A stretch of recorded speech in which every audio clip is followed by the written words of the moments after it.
سلامة هبلنا كبراتن فتواتن ቤተሰብ ትግራይ ብሮድካስት ሰርቪስ ንዕለት ሓሙስ 8 ሚያዝያ 2018 ዓ.ም ተዋደዱ ሓድሽ ዋናዊ ምዕባለታት ሒዝናልኩም ቀሪብና ኣለና ሓብራው ጻንሕትኩም ሳናካውን ብምዕዳም ናብ ዝርዝራት ምትሰጋግርና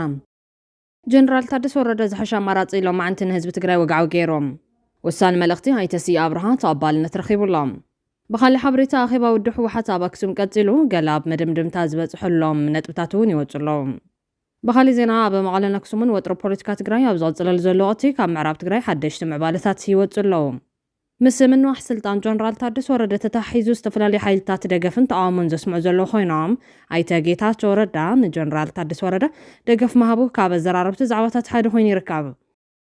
ብኻሊ ገጽ ድማ ጀነራል ታደሰ ወረደ ካብ ስልጣኑ ክእለ ዝደልዩ ገለ ነጠፍቲ ማሕበራዊ መራኸቢታት እቲ ጀነራል ብስለ ሻዕብያ ክሳብ መንጻል ዝጠልብ ጎስጓሳቶም ውግዘት ገጢሞሎም دهايو أطفيو زنبرة برهانا قبر جيرجيس سبز سانة سب دهايهم بحالي حبريتان نايتم دعوالات زبالو سبات تأثيرهم من فيدرال بوليس كوها بزبل حبريتا سقات كم زحدر لهم تواسات نايتم قصاص قليزهم اللو عمست خن من اللو قلنا عمستي حدا الشبابي خالي توامتي دو السودان ናይ ደው ሱዳን ልዕሊ ኩሉ ሓደ ደንጊጽኒ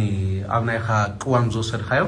ኣብ ጎኒ ትግራይስ አልሸባብ ኒኦ ኢልካ ተዛሪብካ ኣብ ጎኒ ትግራይ አልሸባብ ምዃንሲ ኣየሕፍሪድ እዩ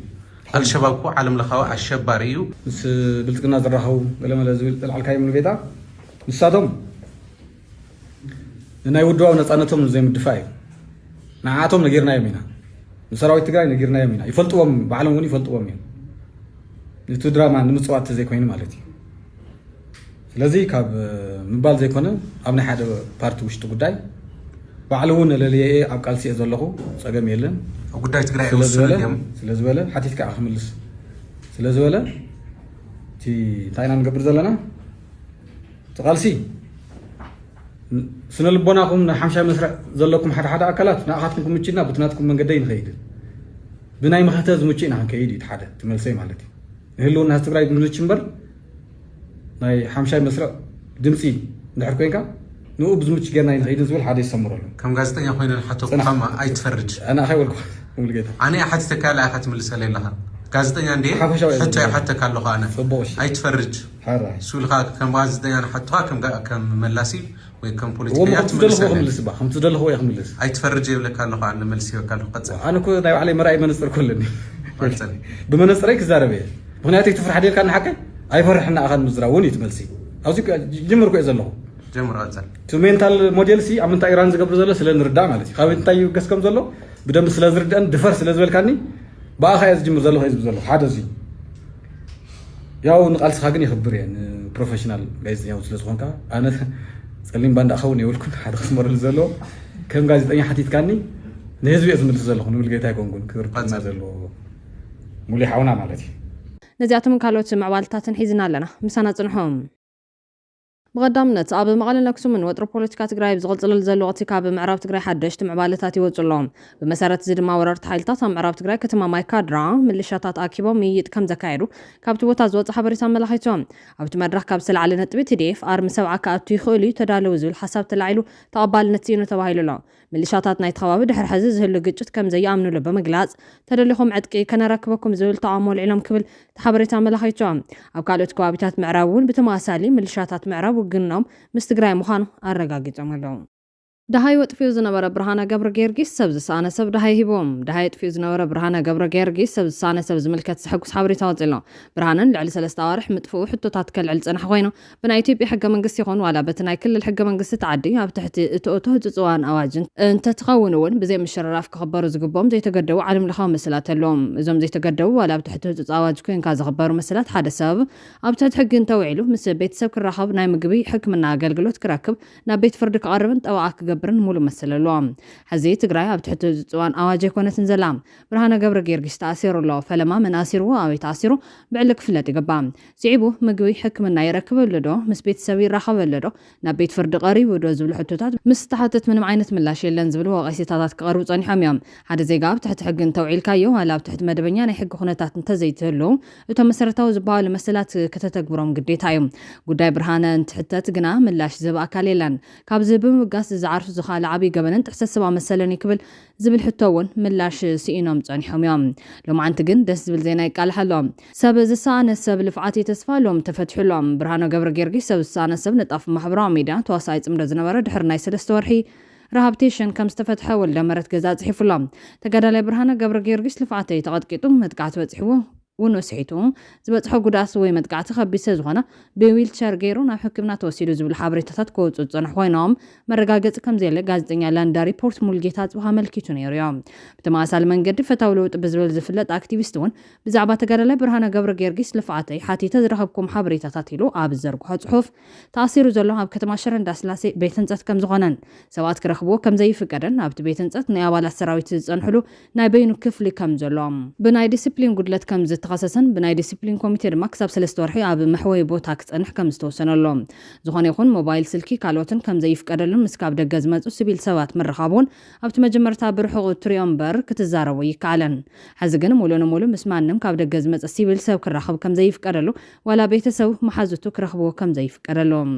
ቶርቸር ተገይሩ ወንኡስሒቱ ኣብ ዊልቸር ተገይሩ ተወሲዱ ናብ ሕክምና ንዝብሉ ዘረጋግጽ ሓበሬታውን ከም ዘየለን ልክዕ ከም ዘይኮነ ነቶም ኣብ ሽረ ዝርከቡ ቅርበት ዘለዎም ተጋድልቲ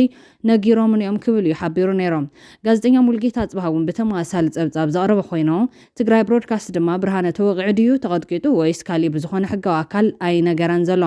ብርሃነ ገብረ ጊዮርጊስ ብሰላም ወጪ ባዕሉ ክገጾ ልባው ትምኒትና ኮይኑ ዝኣስሩ ኣካል ግን ሕዝውን ብመሰረት ሕጊ ዝፈቐዶ ናብ ቤት ፍርዲ ከቕርቦን ሃልዋቱ ክነግርን ጻውዒት ከነቐርብ ከም ዝጸናሕና ይርስዓን ኣብ መወዳታ ግን ሰብ ዝሳነ ሰብ ልፍዓተይ ተስፋ ሎም ተፈትሒሎ ዝገጠሙ ነገር ድማ ባዕሉ ክዛረቦ ተጽቢት ይግበር እንኳዕ መዋጾ ፈጠረልካ ብርሃነ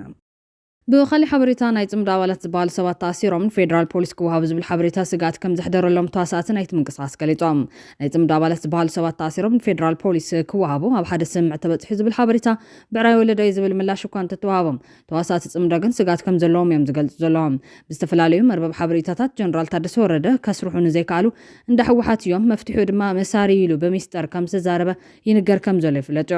እቲ ሓበሬታ ካብ ጽባሕ በዓል ትንሳኤ ጀሚሮም ኣብ ዘይሕጋዊ ስራሕቲ ጽምደን ምፍራስ ሕገ መንግስታዊ ስርዓትን ዝተሳተፉ ዝተባሃሉ ዝተወሰኑ ላዕሎት ኣመራርሓ ሕወሓት ከም ዝኣሰሩ ተፈሊጡሎ ዝብል ኮይኖም ካብ ዝቐጽሉ ብጸረ ሙስና ትግራይ ዝተጻረየ ድማ ቁጽሮም ዘይተፈለጠ ኣዘዝ ሰራዊት ከም ዝኣሰሩ ተፈሊጡሎ ዝብል ይርከቦም ካብዚ ብተወሳኺ ድማ ጽምዶ ክውቃዕ እንተኮይኑ ቶም ቀንዲ መሳሰይቲ ክትሓዝሎም ተባሂሉ ተወሲኑ እዮም ብሓፈሻ ምስ ውድብ ሕወሓትን ጽምዶን ዝሰርሑን ዝደናገጹን ክእሰሩ ናብ መንግስቲ ፌደራል ሕሊፍካ ክሳብ ምሃብ ዝበጽሕ ስጉምቲ ክውሰድ እዚኦም በመሳረብ ቢልካ ጀነራል ታደሰ ወረደ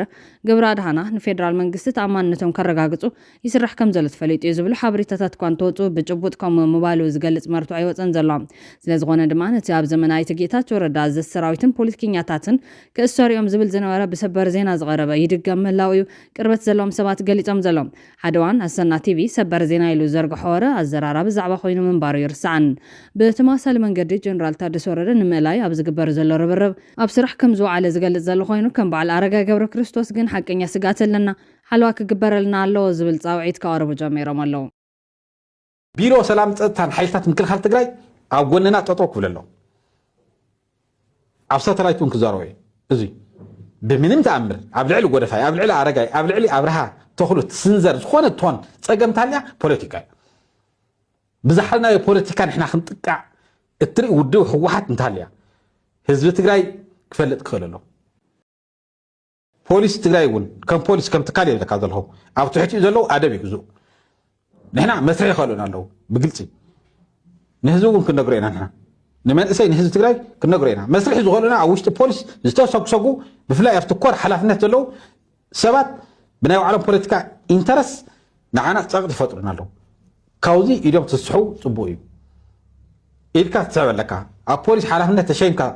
ዘለካ ስልጣን ስለ ዘለካ ናይ ምእሳር ስልጣን ስለ ዘለካ ሰባት እናፈራርዕኻ ከምዚ ክንገብረኩም ኢና ከምዚ ክንገብረኩም ኢና እዚ ዝሓዲኩም እዚ ዘይገርኩም እናበልካ ካልኣይ ጠቀነ እናጠቀንካ ሰብ ክትኣስር ሰብ ካብ ቃልሲ ክትዕንቅፍ ክትኮልፍ ምሙካን ገበኒ እዚ ከምዚ ኢሉ እንከሎ ጀነራል ታደሰ ወረደ ዝሓሸ ኣማራፂ ሎማዓንትን ህዝቢ ትግራይ ወግዓዊ ገይሮም ኣኼባ ውድብ ሕወሓት እናተኻየደ ከም ዘሎ ዝግለጽ ዘሎ ኮይኑ ገለ ኣብ መደምደምታ ዝበፅሐሎም ነጥብታት እውን ወፂኦም ኣለዎም ምስ ምንዋሕ ስልጣን ጀነራል ታደሰ ወረደ ተታሒዙ ዝተፈላለዩ ሓይልታት ደገፍን ተቃውሞን ዘስምዑ ዘለዉ ኮይኖም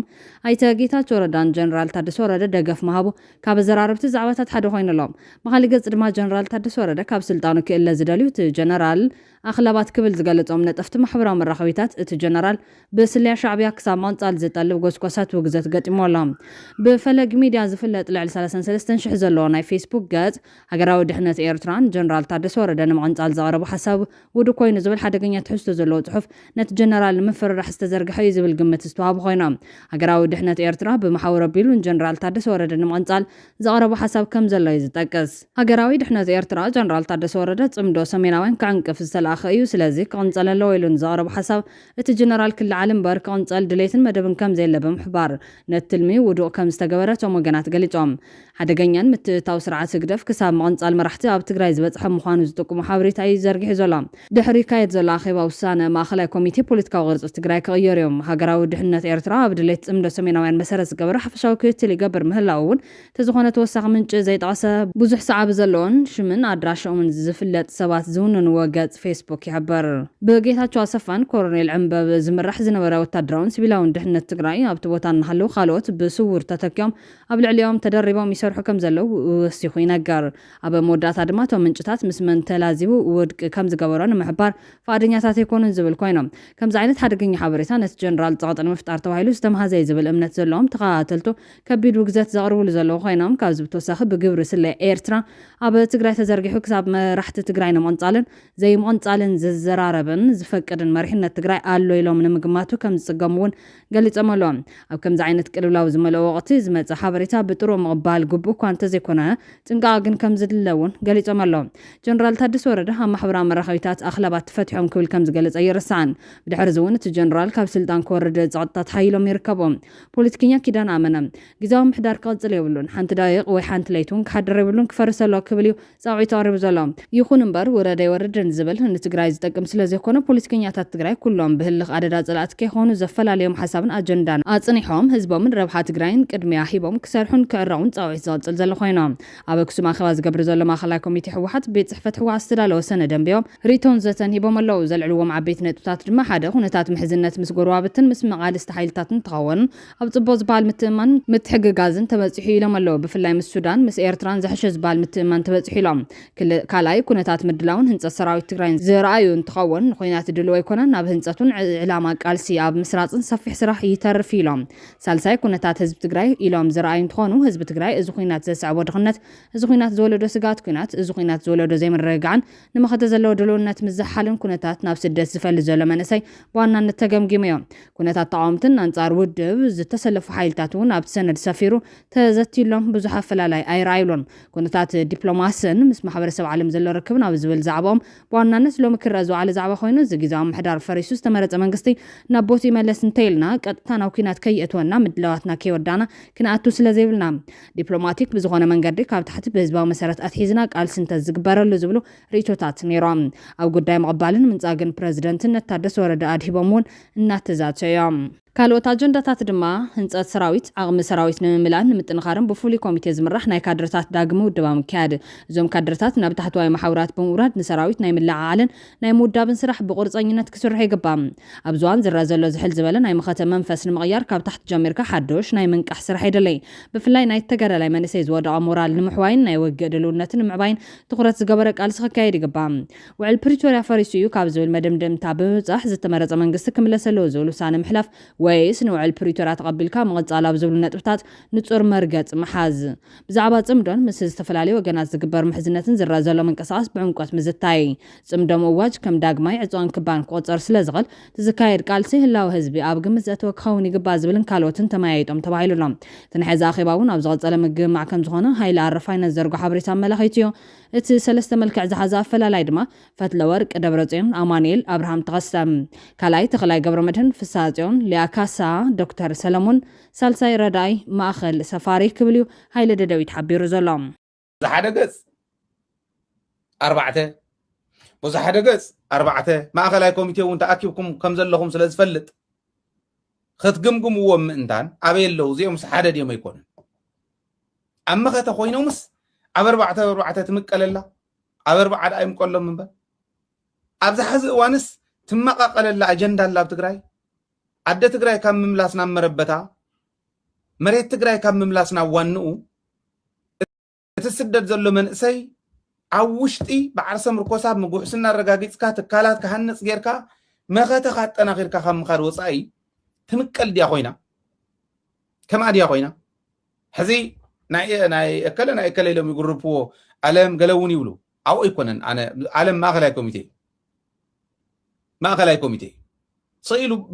بقلعوا خمسة لو نهزوا بزردو إذا قمتان فتلوركن دبرسيانن أبراهام تخصن أماني إلنا وزحد اللو بزي عسلمونن في السهان تغلاين من يتراوعي في السها تغلاي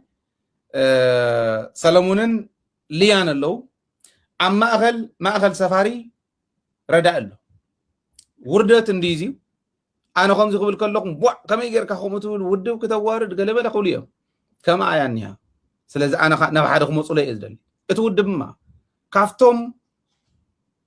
مريحنة كوينهم استراتيجيك مريحنة كوينهم زمور حوز اللون العلي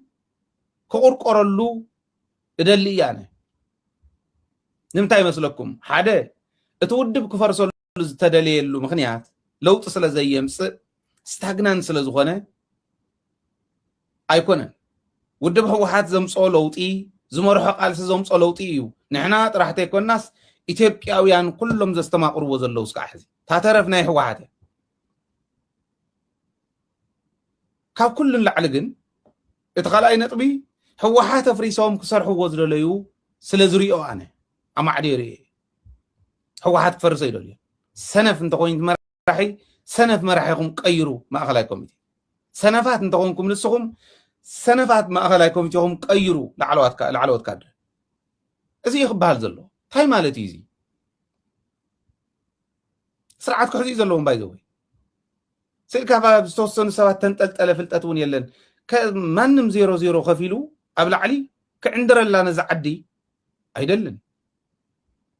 مو خفافيل كايوم كوم زين دحريل كاد اتخفلوا مخانم فليط تصلاس كم زي خي يقبر زولن عشاو نيسان ويا خمو فليطوس نتحدث عندر لهم يلو ننكل عشون نكل جن صرف ندا تبهله يفلل ما عريهم كلهم اكل خديعو اكل يكدعن يكون نتاودب إلا قصلالو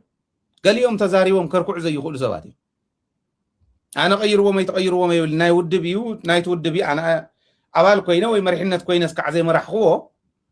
እዚ ከምዚ ኣብ ዘለሉ ወቅቲ ኣይተ ጌታቸው ረዳ ብዛዕባ ምሕጻብ ማይ ጸሎት ዝበሉ ዘረባ ኣዘራራ ብዛዕባ ኮይኑላ ኣማኻሪ ጉዳያት ምዕራብ ኣፍሪካ ቀዳማይ ሚኒስትር አብይ ኣሕመድን ኣብ ቦምበር ውድብ ስምረት ኣይተ ጌታቸው ረዳ ኣብዚ ሕዚ እዋን ኣብ ትግራይ ተፈጢሩ ዘሎ ምሰሓበ መልኪቱ ኣብ ልዕሊ ዶክተር ደብረጽዮን ገብረ ሚካኤል መሪሕነቱን ተሪርና ፊት ኣብ ምዕራብ ማይ ጸሎት ከም ዘድልዩ ገሊጹ ዘሎ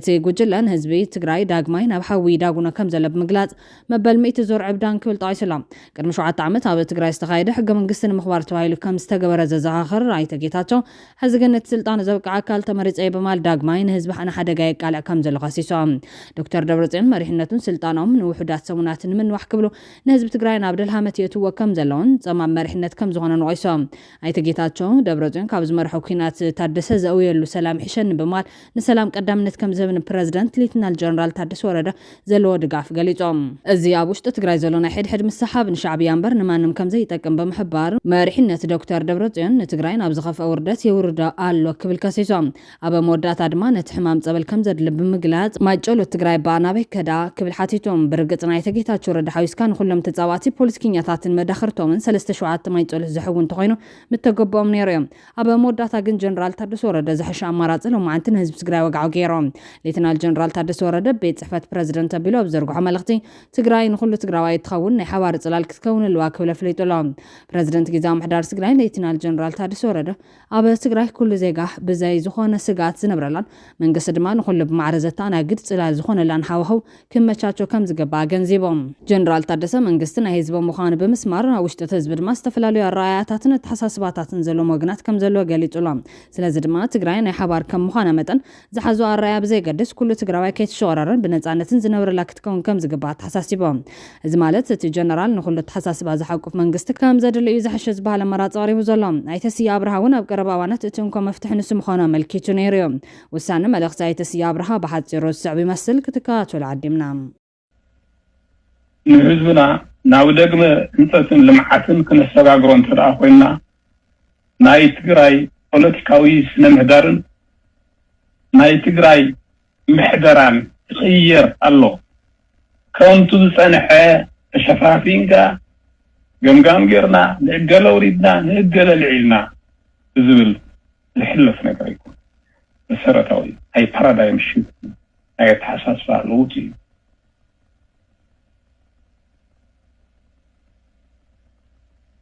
ناي منغستي عمارارحا ريستراكتشرنج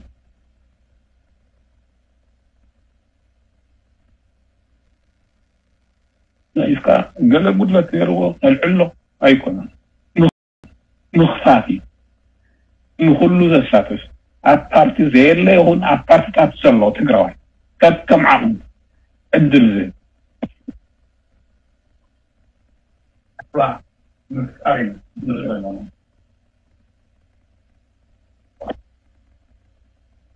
ودكات يعكر كنولنا زيون شفافينا حليفنا أبزع عدل زي عن تواجغنا شرشاي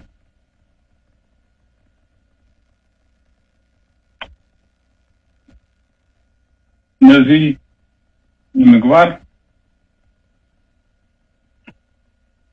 نسوه سرح نسوه سرحن أكايدان كلونا له علم أبنا يعلم رادار آتي عابد اخلال ذهب مدحاني ذهب كرشي ذهب مسارحي أي حكمنا ذهب سقوقنا بزقونا يكون ملك ذهب أبي بسحت حافتنا أي كبرنا أي لو تمسح كما يمحضر الليل في غناي أي توكم هاي بعد بنزومني كتفت سرقي كريوين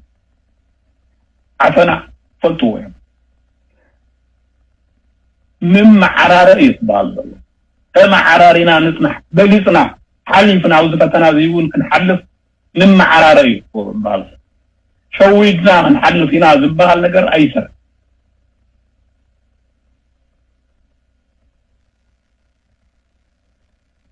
الذي كنتفنا معها انقات أفتاف كوجد كم محاولة يعلينا ولا بمريت ملكي زمسغة تفتف ولا بحرج معدال ملكي زمسغة تفتف ولا بباجيت مدلدال زمسغة تفتف ولا شرطات كونتراتات بمهاو زمسغة تفتف سي publicly نظري ولي نيتورك الله بنيتورك نسرق حزبي بالدم نيرو حزبون يفلتي يأكل بهال الله حزب تقراي يأكل كل الله